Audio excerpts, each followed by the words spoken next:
Olá, meu irmão, minha irmã.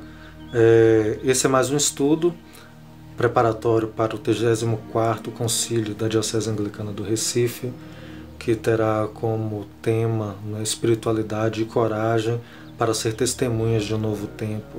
E como lema, pois Deus não nos deu um espírito de medo, mas um espírito de força, de amor e de sabedoria, que está na 2 Timóteo 1, versículo 7. O tema que nós iremos estudar, refletir hoje é espiritualidade, coragem e testemunho na teologia paulina. Eu lhe convido a orar comigo a introdução da oração ao entardecer, que está na página 158 do nosso LOC. O Espírito do Senhor preenche o mundo todo. O Espírito do Senhor se move sobre as profundezas. O Espírito do Senhor aquece os nossos corações. O Espírito do Senhor preenche todas as coisas. Amém.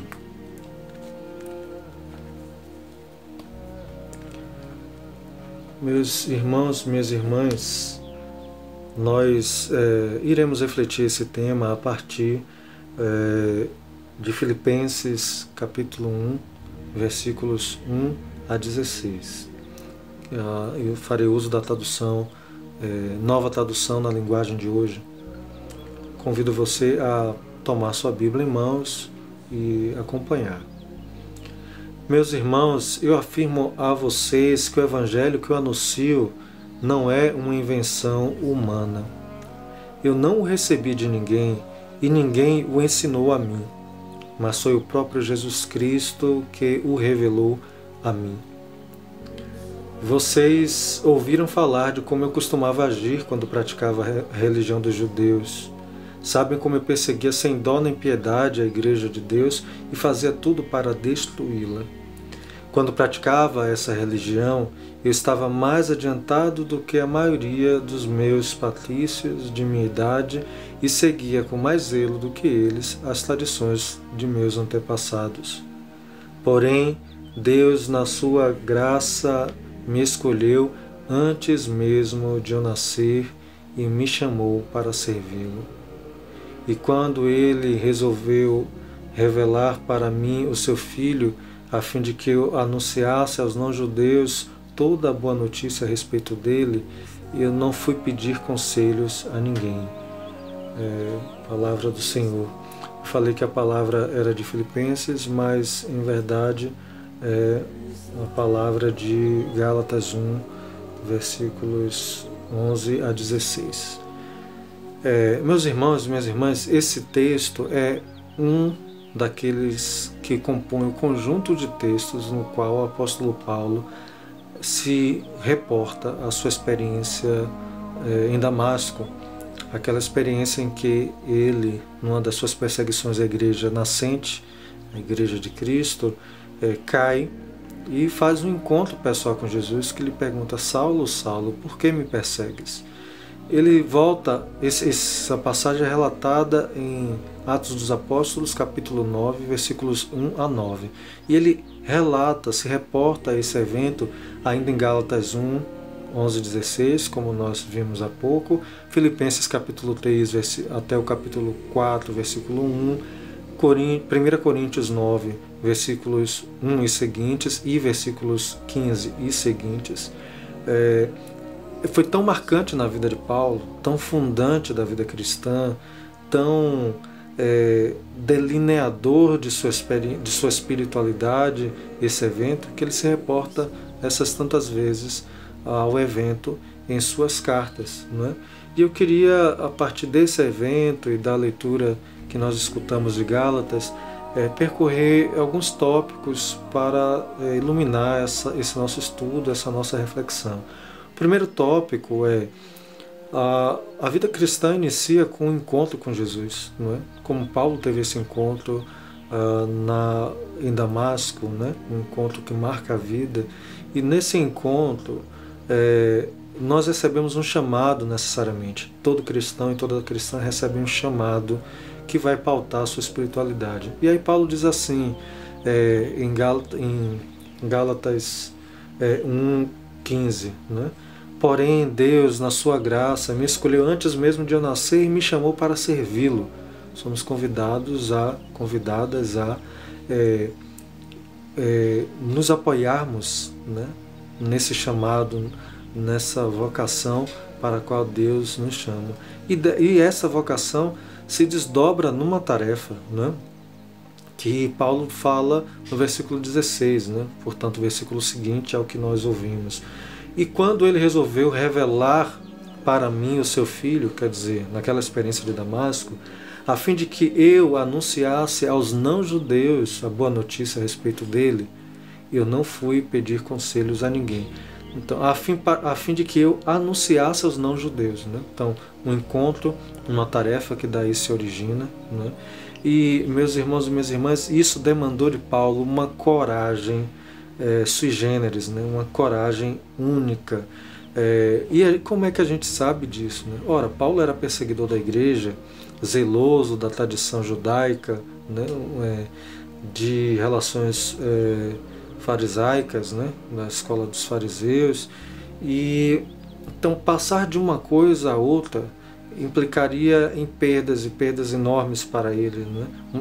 Exigia de Paulo um ato de coragem, que é o mesmo ato de coragem que nós, enquanto cristãos anglicanos e anglicanas da IAB, da Diocese Anglicana do Recife, somos chamados e chamadas cotidianamente a termos por conta do cenário religioso brasileiro cristão em que nós nos encontramos.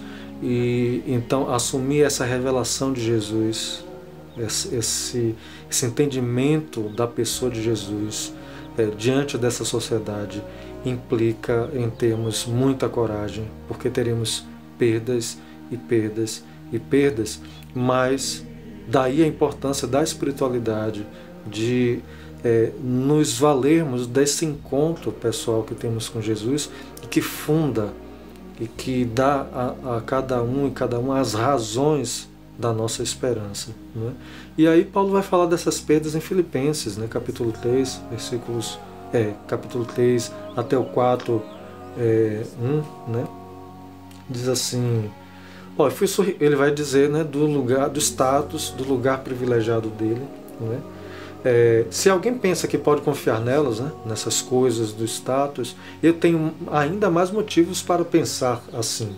Fui circuncidado quando tinha 8 anos de vida, sou israelita de nascimento, da tribo de Benjamim, de sangue hebreu. Quanto à prática da lei, eu era fariseu, né, e era tão fanático que persegui a igreja. Lembremos que a tradução é a nova tradução na linguagem de hoje, né, que contemporiza a linguagem para a gente. Depois ele vai dizer no versículo 7, né? No passado todas essas coisas valiam muito para mim, mas agora, por causa de Cristo, considero que não tem nenhum valor. E não somente essas coisas, mas considero tudo uma completa perda comparado com aquilo que tem muito mais valor, isto é, conhecer completamente Cristo, o meu Senhor.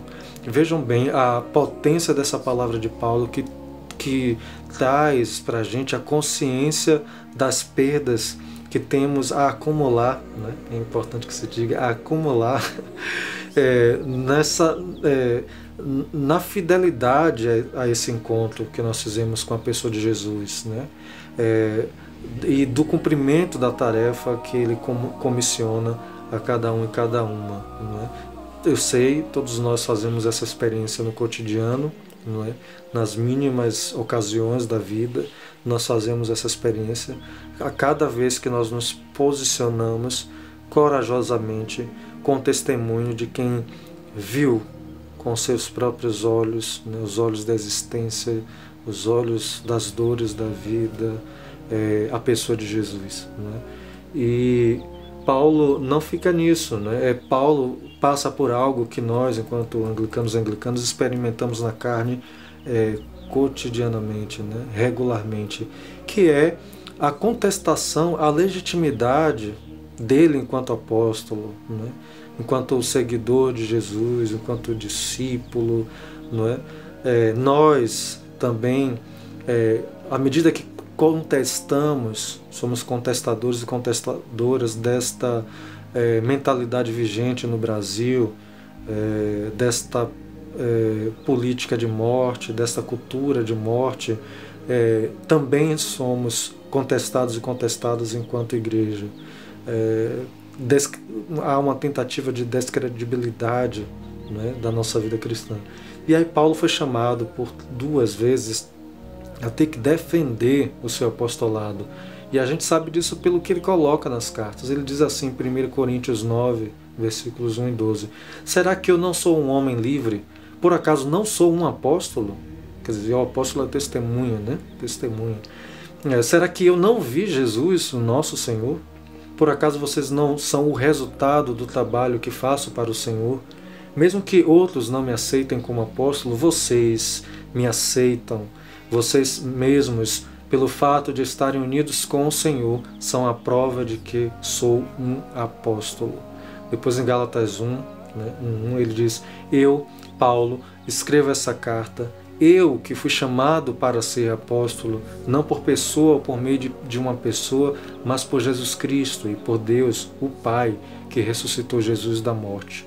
Depois nos versículos 11 e 12 do mesmo capítulo, e capítulo 1 de Gálatas, ele diz: meus irmãos, eu afirmo a vocês que o evangelho que eu anuncio não é uma invenção humana. Eu não o recebi de ninguém e ninguém o ensinou a mim, mas foi o próprio Jesus Cristo que o revelou para mim. Então, meus irmãos e minhas irmãs, somos chamados a defendermos a nossa vida cristã, a retomarmos a confiança neste acontecimento fundante pelo qual cada um e cada um de nós passou, neste arco de historicidade que é a nossa vida, né, que nos fez ver com os olhos da nossa existência a profundidade, a largura do conhecimento da pessoa de Jesus, quem é Jesus e quem é o seu Evangelho. Então o apóstolo Paulo, em sua trilha de vida, de missão, nos ensina isso. Eu convido vocês, você, meu irmão, minha irmã, a fazer essa oração final comigo, que está na página 161 do nosso LOC, para concluirmos o nosso estudo.